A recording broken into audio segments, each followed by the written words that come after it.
Կառավարությունը հունիսի 12-ի նիստին հավանություն է տվել Արդարադատության նախարարության ներկայացրած նոր նախագծին, որով առաջարկվում է քրեական գործերով սահմանել վերաքննիչ բողոքների քննության գրավոր ընթացակարգը։ Հատուկ նշեմ, որ քրեական դատավարությունում գրավոր ընթացակարգը նորություն չէ, այժմ էլ կան որոշ վարույթներ, որոնք քննվում են գրավոր ընթացակարգով, եւ նախագծով այդ վարույթների ցանկին ավելանում է վերաքննության վարույթն ամբողջությամբ։ Նախարարի խոսքով դատարանը չի կարող կամայականորեն կիրառել այս կարգավորումը, յուրաքանչյուր դեպքում դատարանը նման որոշում կայացնելիս պետք է պատճառաբանի այն եւ հիմնավորի, թե ինչու է շեղվել այդ կանոնից։ Խոսելով ներկայացված նախագծի մասին, Արդարադատության նախարարի տեղակալի օգնական Մանե Գևորգյանը նշեց, որ նախագծի ընդունմամբ մի քանի իրավական խնդիրներ կլուծվեն։ Սրանով իհարկե մի քանի կարևոր հարցեր են լուծվելու, նախ նպատակ ունենալով արդարադատության արդյունավետությունը բարձրացնել, նաև գործարերի ողջամիտ ժամկետներում քննությունն ապահովել, կերաշխավորվեն ավելի կարճ ժամանակահատվածում վերաքննիչ բողոքների քննությունը։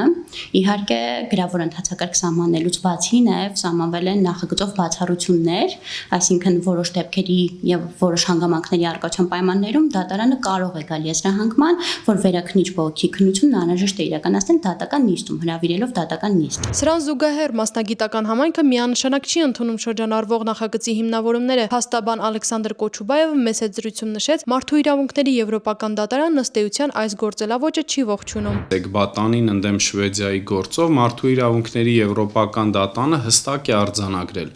որ արդար դատաքննության իրավունքը ենթադրվում է ոչ միայն վերադասատյանի առկայություն,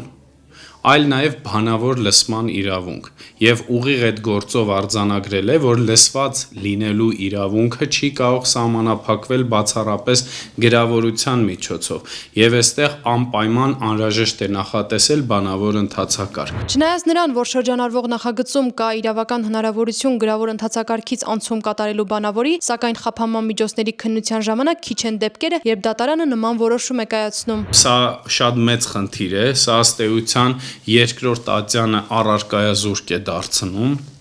եւ մենք ստացվում է ունենալու ենք երկու գրավոր ատյաններ, եւ վերաքննիչ եւ վճռաբեկ, իսկ առաջին ատյանի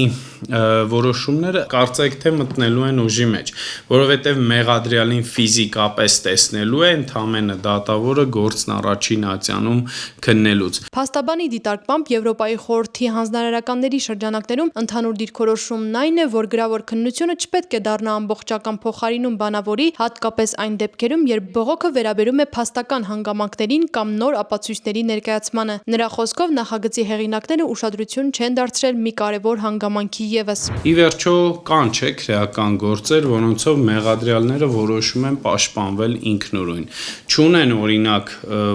դրամական միջոցներ փաստաբան վարձելու, նաև հանրային պաշտպանի ծառայությունից ըստ էության չեն ցանկանում օգտվել եւ որոշում են բողոքը ինքնուրույն գրել։ Այսինքն, եթե օրինակ մեղադրյալը գրավոր շարադրի իր բողոքը, հասկանալի է, չէ, որ ինքը չի կարողանա մասնագիտական խորությամբ գրավոր շարադրի բոլոր այն խախտումները, որոնք ըստ իրեն տեղ են գտել։ Նոր նախագծի համաձայն բացառություն են լինելու այն դեպքերը, երբ կողմի միջնորդությամբ կամ սեփական նախաձեռնությամբ դատարանը գա եզրահանգման, որ վերաքննությունն անհրաժեշտ է իրականացնել բանավոր ընթացակարգով, կամ երբ վերաքննիչ դատարանը բավարարի նոր ապացույցներ ներկայացնելու, ապացույցներ հետազոտելու կողմի միջնորդությունը։ Նախագիծ մշակող մարմինը նաև ժամկետներ է սահմանել։ Նախատեսում ենք վերաքննիչ բողոքների քննության ժամկետներ, սահմանվում է գործերի ողջամիտ քննության ժամկետ, սակայն ոչ ուշ, քան 6 ամսյա ժամկետն է, ինչը հնարավորություն կընձեռնի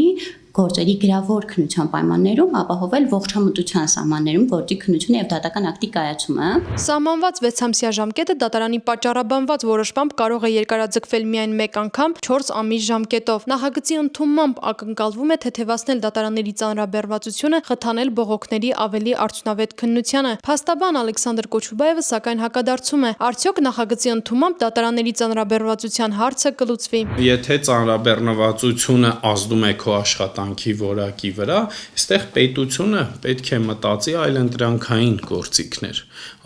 օրինակ դատավորների թվաքանակի ավելացում, Կարող է այս խնդիրը լուծվել, կարող է։ Օրինակ, ինֆորմացիոն տեղեկատվական հոսքերի ներդրում, էլեկտրոնային արդարադատություն,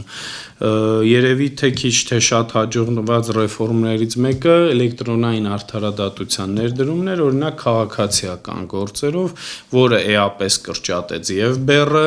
եւ փաստաթղթաշարժը խնայեց պետական ռեսուրսների։ Ըստ արդարադատության նախարարության, օրենսդրական փոփոխությամբ կերաշխավորվի գործերի քննության ողջամիտ ժամկետների պահպանումը, բացառելով բանավոր քննության ժամանակ թույլ տրվող դատավարական չարաշահումներն ու գործերի անհարկի ձգձգումները։ Դատական վերանայման շրջանակներում այո, կարող է գրավոր ընթացակարգով քննություն իրականացվել, սակայն դա չի խանգարում կողմին միջնորդություն ներկայացնել դատարան եւ դատարանը ըստ անհրաժեշտության նման եզրանքման գալու պայմաններում արդեն բանավորության կանցնի գործերի քննության։ Չնայած նախագծում նշվում է, որ դատարանն իրավունք կունենա ինքնուրույն որոշել վերաքննություն իրականացվի բանավոր թե ոչ, սակայն այդ որոշումը մնում է դատական հայեցողության դաշտում։ Այստեղ ոչ թե գրավորը պետք է լինի կանոն, այլ գրավորը պետք է լինի բացառություն եւ այստեղ անպայման նվազագույնի տիրույթում մեղադրյալի համաձայնությունն է հարկավոր,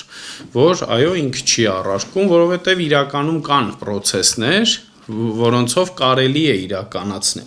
Օրինակ, հանրային մեղադրողը բերել է վերաքննիչ բողոք, կարելի է սրա դեմ գրավոր առարկել, մեղադրյալի համաձայնությամբ անցնել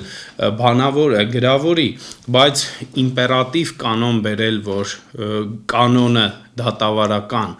դա գրավորն է, իսկ բացառությունը բանավոր լի է վտանգներով։ Թեև դատարանների ծանրաբեռնվածության խնդիրը շարունակում է արդիական մնալ, սակայն փաստաբանական համայնքն այս ճանապարհով հարցին լուծում տալը դրական չի գնահատում։